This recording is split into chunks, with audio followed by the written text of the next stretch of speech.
welcome to The American Dream. I'm your host, Lysa Johnson, coming to you here from Old Town Skate in the middle of Louisville, Colorado.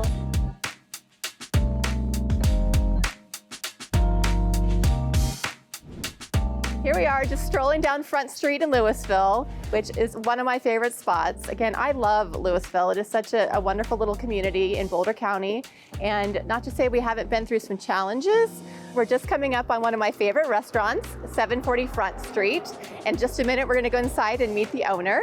And then I would like to take you over to meet some of our community members who have been through the Marshall Fire struggles and are in the rebuilding process. And I can't wait for you to meet them.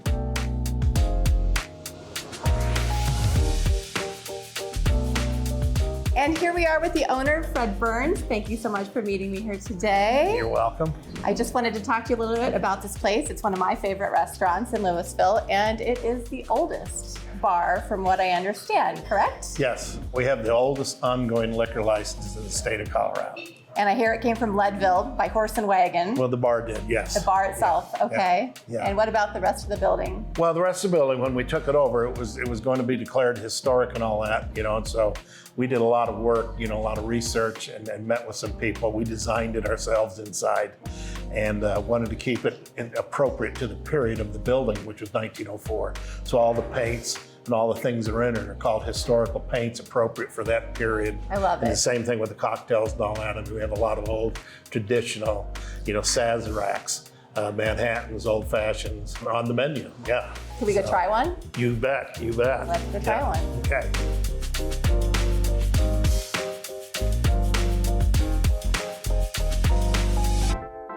On December 30th, 2021, the Marshall Fire ripped through this area. You may have heard about it on the news. It was national news, most devastating fire that Colorado had ever seen. And this area in particular, Louisville and Superior, were hit hard. So now I'd like to introduce you to a couple of residents who actually live here in this community that would like to tell us a little bit about their story over the past couple of years.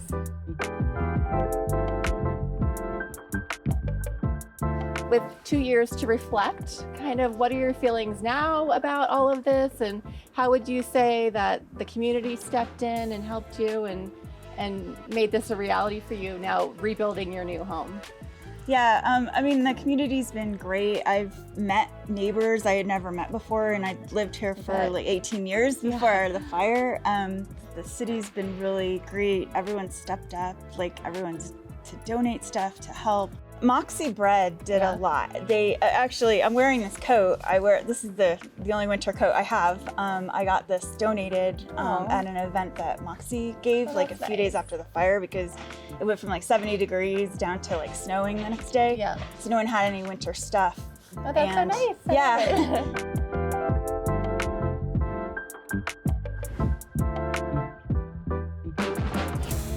Genevieve and I used to live 6 houses apart from each other, and so my old house burned to the ground, as did Genevieve's. We moved into this house about 6 years ago, and we lost our garage and a lot of the front part of our house. So we had to do a huge restoration, and we moved back in this past March. Wow.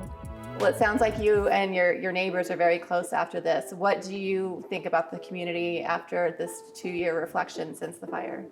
I think we're more likely to stop by and say hello on the sidewalk. We've had a lot more neighbors say welcome home, which was nice to see, and we've met way more neighbors in the community, and the community all pulled together to do a big firefighter thank you. Oh, that's nice. The firefighters had never had that happen, actually. It's the first time they'd ever had people from the community come to the station. It was a really beautiful moment to come together and actually look the firefighters in the eye and thank them for saving all of our homes.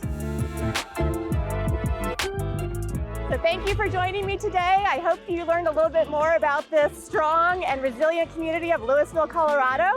Until next time, I'm your host, Lysa Johnson, and I'm gonna go have some fun. See you later.